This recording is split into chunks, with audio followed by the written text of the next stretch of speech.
Bonjour à tous, merci d'être là pour notre présentation. Comme vous le voyez, on va vous parler des enjeux de l'économie circulaire et de ce que Colas propose pour répondre à ces enjeux. Donc d'abord, pour commencer, on va vous présenter rapidement qui est Colas. Je ne sais pas si certains d'entre vous le savent déjà. Colas, c'est une entreprise locale avec la force d'un groupe. On fait partie du groupe Bouygues. Ce qui va nous intéresser vraiment, c'est la branche construction, avec Bouygues, Bouygues Immobilier et enfin Colas. Et notre mission au niveau du groupe, c'est d'imaginer, construire et entretenir les infrastructures de demain. Donc vous avez pu voir hier peut-être une présentation sur tout ce qui était bas carbone, donc avec des produits orientés bas carbone, pour faire tout ça vraiment à travers un esprit RSE qui est le nôtre. Je vous disais que c'était une entreprise locale avec la force d'un groupe. Aujourd'hui, on est présent sur le territoire nord-est sur 22 départements à travers 55 implantations travaux.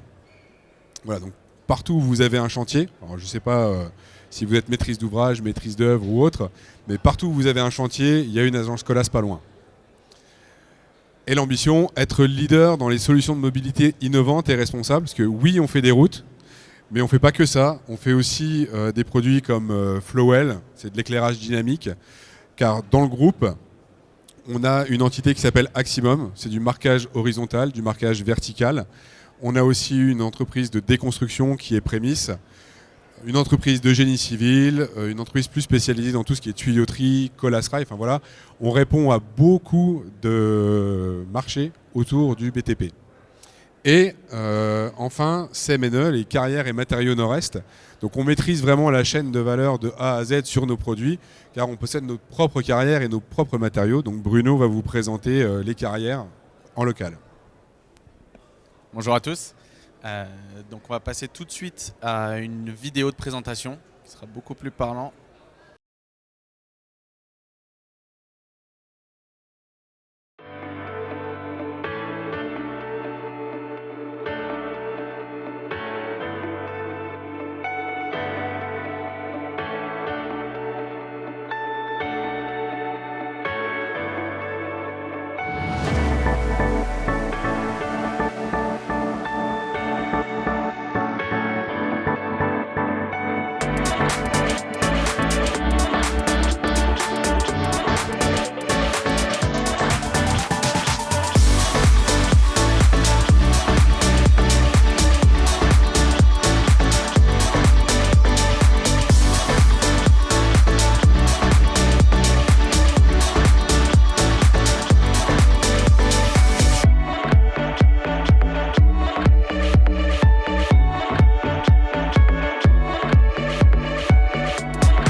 Donc on est désolé pour le petit bug de son, hein. Ça ne devait pas être très passionnant. Si on reprend quelques chiffres clés du coup, que vous avez pu visualiser sur cette vidéo, donc il y a 50 sites de production et de recyclage de granulats, 9 millions de tonnes de matériaux commercialisés par an, 300 millions de tonnes de recyclés produites par an, de matériaux recyclés par an. et 1 million de tonnes de matériaux inertes issus du TP valorisés et stockés par an sur l'ensemble de ces 50 sites. Donc on peut retrouver 5 principales activités sur nos sites, donc l'extraction de matériaux, des plateformes de recyclage, de l'installation de stockage de déblais inertes, des plateformes de négoce et de la revalorisation de matériaux.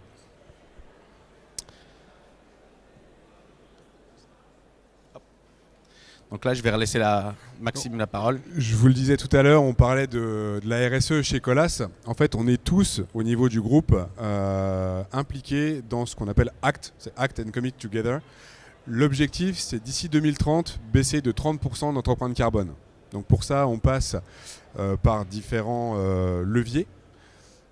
Un des leviers, c'est tout ce qui est supply chain responsable et performance durable, solutions d'économie circulaire et ressources naturelles. C'est ce qui va nous intéresser vraiment aujourd'hui. Et comme dit, hier, vous aviez une présentation sur tout ce qui était produits bas carbone, etc., etc. Donc là, vous avez quelques exemples de ce qu'on peut faire au niveau des carrières, sur l'utilisation de convoyeurs ou d'engins hybrides pour diminuer en fait, l'utilisation d'énergie fossile, sur la réutilisation de béton, le transport alternatif, etc. Donc on parlait justement d'économie circulaire. Je vais laisser la parole à Sophie qui va vous expliquer la réglementation, les enjeux de la réglementation. Oui, avant de présenter en fait les solutions que propose Colas, c'est de revoir pourquoi on en arrive là, on en est arrivé là.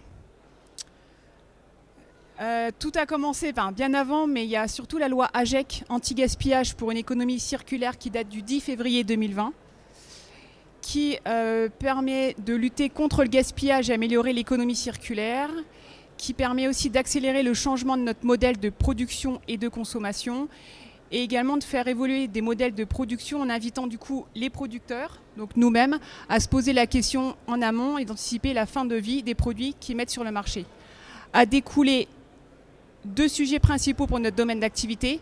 La traçabilité des déchets, donc il y a Track Déchets pour la traçabilité des déchets dangereux, et le RNDTS, donc c'est le registre national des déchets, terres excavées et sédiments, traçabilité des terres que l'on terrasse en fait sur nos chantiers, et également la fameuse REP, la REP, responsabilité élargie du producteur, dont on va parler après, qui PMCB, produits et matériaux de construction du bâtiment.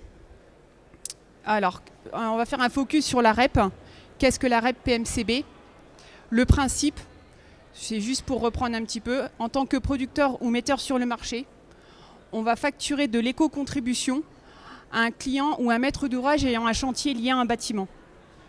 L'éco-contribution, qui est affichée au-dessus, donc c'est 22 centimes la tonne pour les granulats, 20 centimes pour les recyclés, 38 pour les enrobés et 1,68 par mètre cube pour le béton prêt à l'emploi. Ça, ce sont les tarifs d'Ecominero, puisque nous, on adhère à Ecominero. L'éco-contribution que l'on va percevoir de nos factures, on va la redistribuer à un éco-organisme, soit Valobat, soit Ecominero, soit Ecomaison, soit Valdelia. Donc, et du coup, la conséquence ensuite de fait de payer cette éco-contribution, le maître d'ouvrage va pouvoir apporter gratuitement des déchets triés sur un point de collecte. Et ce point de collecte va pouvoir toucher, va pouvoir être soutenu dans la valorisation des déchets qu'il va récupérer gratuitement. Et ensuite, les matériaux recyclés, on va pouvoir les remettre sur le marché. Nous, en tant que gestionnaire, là où on parlera ensuite après de nos sites Valormat, c'est nos sites Valormat en fait qui vont gérer ces déchets recyclés et valoriser en fait tous les déchets que l'on reçoit. Et donc c'est ensuite Maxime et Bruno qui en parleront. Je voulais faire un petit rappel sur les obligations du client et du maître d'ouvrage liées à la REP PMCB.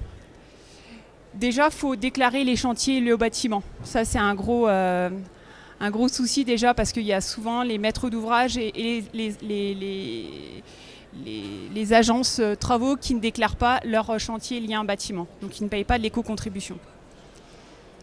Cette éco-contribution, elle doit être payée pour un chantier lié à un bâtiment ou son emprise foncière. Là, on a mis quelques chantiers qui sont liés à un bâtiment.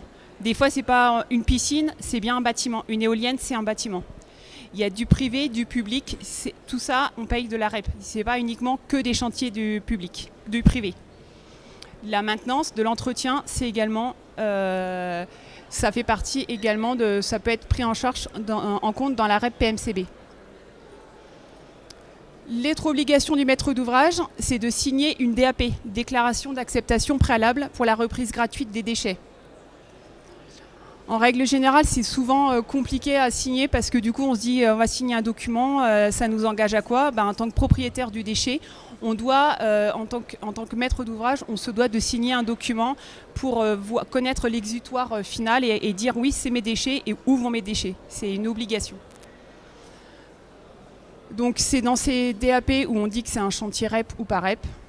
Le producteur, en tant que maître d'ouvrage, et le demandeur doit signer ce document-là. Juste pour rappel, une DAP est obligatoire pour la traçabilité de tous les déchets. Ce n'est pas uniquement pour les déchets du bâtiment. C'est tous les déchets, normalement, il doit y avoir une DAP. Depuis bien des années, ça date de 10 ans. Mais c'est vrai que ça a du mal à ancrer dans les mœurs. Donc voilà. Juste petit rappel, exigences d'éco-minéraux. Pour adhérer à Ecominéraux, il faut avoir un pont bascule connecté à un système informatique. Il faut être un site déclaré répondant aux exigences réglementaires. Donc, un site ayant obtenu l'autorisation par exemple, de concasser ou de stocker. Et puis aussi, il faut avoir une DAP signée par le maître d'ouvrage et le demandeur. Voilà.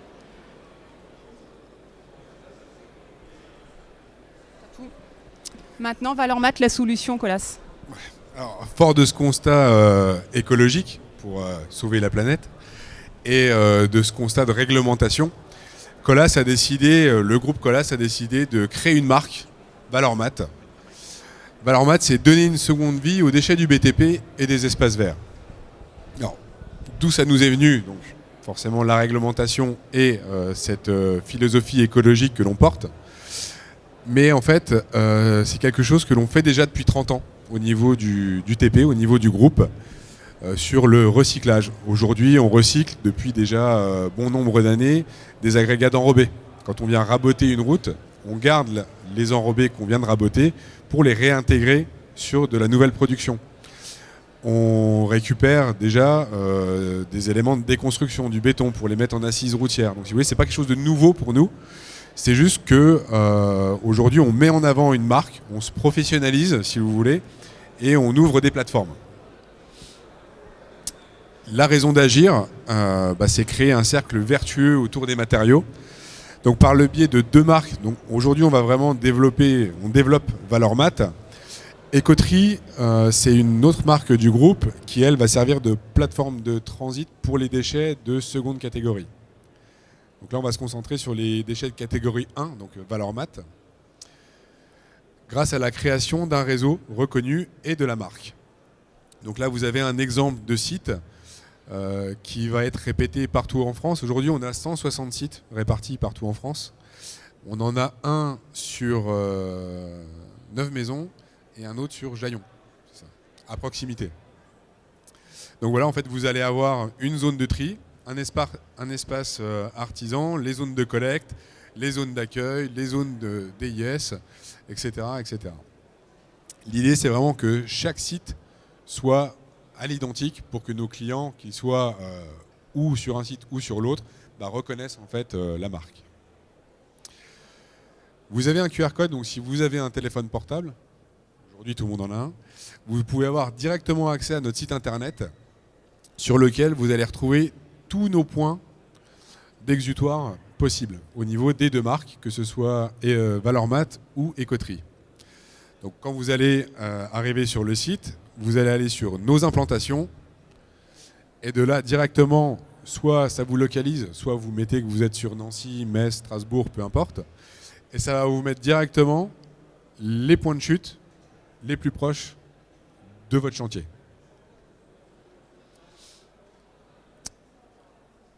Et enfin, sur ce même site, vous retrouvez toutes nos solutions. Donc là, je vais relaisser la parole à Bruno, qui va vous parler des différents produits que l'on propose sur toutes nos plateformes. Donc on va démarrer par les matériaux recyclés. donc, qui sont issus d'un gisement de béton de démolition, principalement de démolition de voiries et d'industrie de sidérurgie.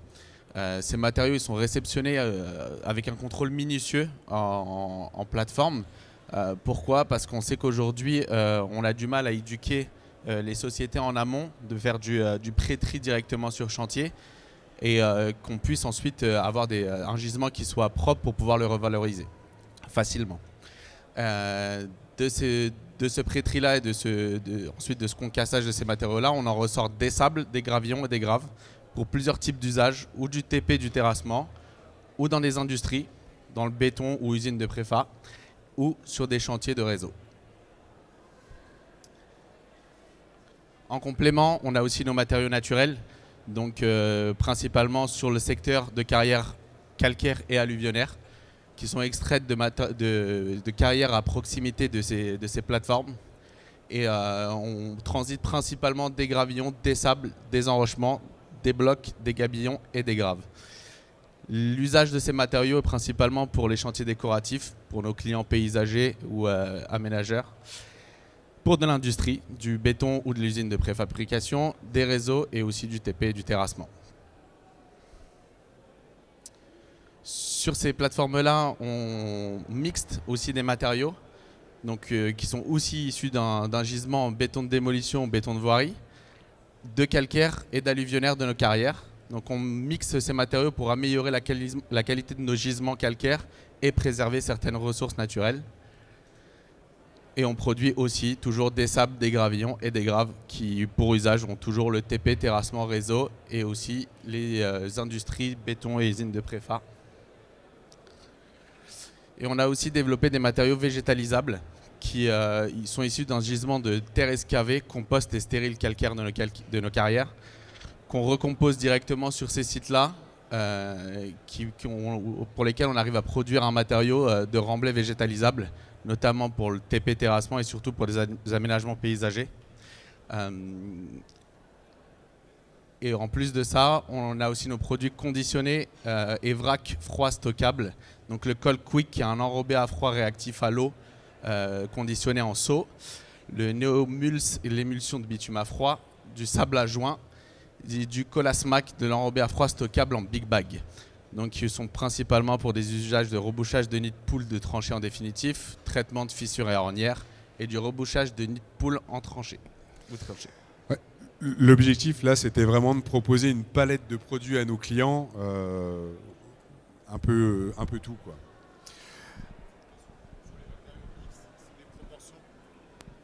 Sur les matériaux mixtes, c'est des proportions qui sont définies en avance, qui sont toujours constantes, ou ça change selon la demande du client?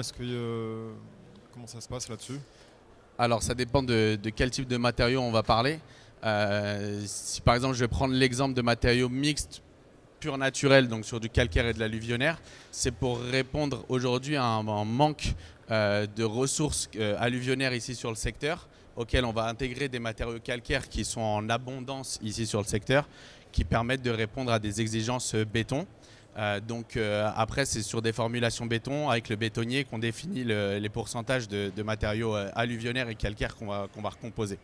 Mais c'est un travail en amont avec les bétonniers et qui vont eux-mêmes nous donner les proportions à intégrer.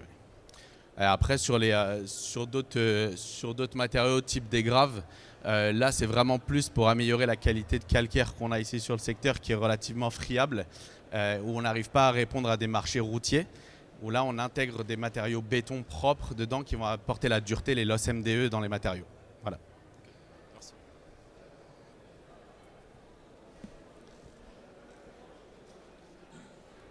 Donc, in fine, l'ambition, comme je vous disais, aujourd'hui, on a 160 sites partout en France. L'idée, c'est que d'ici 2026, on arrive à 400 sites. L'idée étant d'avoir, encore une fois, comme les agences travaux, un site Valormat proche de chaque chantier de déconstruction qu'il peut y avoir. Si on le sait, dans le déchet, ce qui coûte cher, c'est le transport. Et aussi augmenter de 50% de la part de matériaux recyclés, que ce soit au niveau des agences travaux Colas par rapport aux enrobés qu'on peut fabriquer, ou alors vraiment des produits issus des matériaux que l'on peut extraire. N'hésitez pas si vous avez des questions.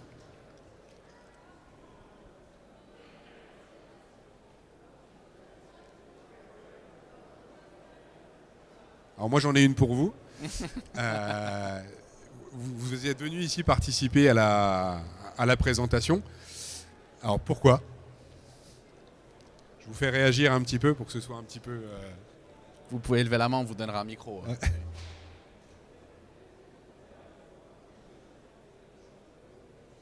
J'ai vu de la lumière. Bonjour. Pourquoi? Moi, je voulais. Bon, vous travaillez dans le BT et pas dans le bâtiment, BTP. Oui. Moi, je suis plus au niveau du réemploi des matériaux du bâtiment. Donc, je voulais voir si, au niveau des travaux publics, il y avait aussi directement du réemploi, c'est-à-dire pas du recyclage, mais voilà, récupérer des choses sans réintroduire de l'énergie pour refaire une matière première et la réutiliser en état. C'est ce qu'on essaye de faire nous dans le bâtiment. Oui. D'accord.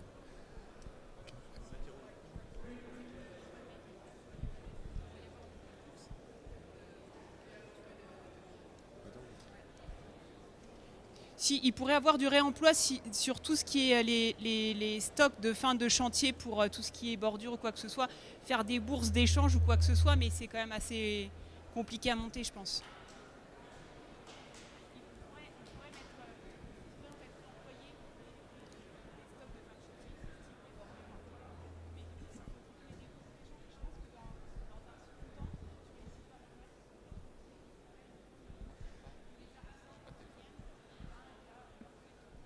C'est mon pacemaker.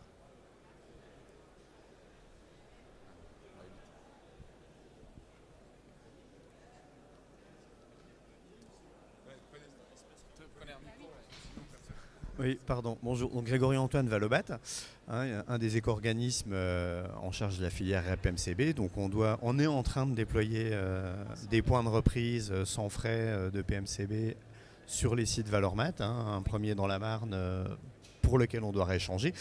Et on propose aussi, bien entendu, un accompagnement sur le volet déploiement d'espaces de réemploi, comme vous le disiez à l'instant, sur les points de reprise, puisque il y a des objectifs de réemploi qui sont assignés à la filière. Alors là, du coup, je me tourne vers vous, l'association Remise.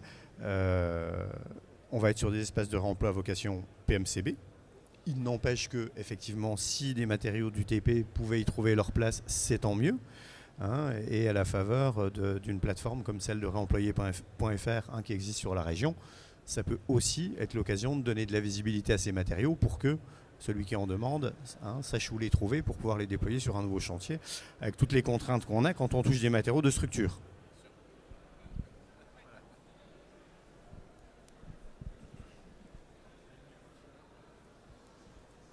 Stéphane Carlier, Equiom, donc direction du développement durable. Donc bon, on est forcément partenaire de Colas sur bien des sujets, des liants et autres. On a aussi un maillage dans l'Est qui est complémentaire, je pense, et j'en suis persuadé. Donc tout ce que vous avez dit visant à valoriser les matériaux recyclés pour économiser les ressources, personnellement j'y baigne depuis plus de 20 ans et bon voilà.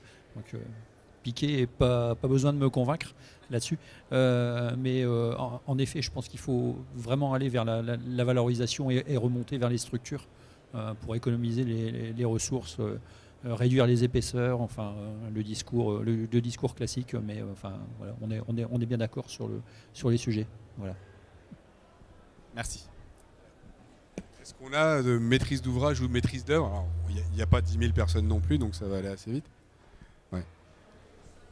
Oui, après on est stand B25 si vous voulez venir échanger autour d'une bière. On vous attend. Merci à tous. Bonne journée, au revoir.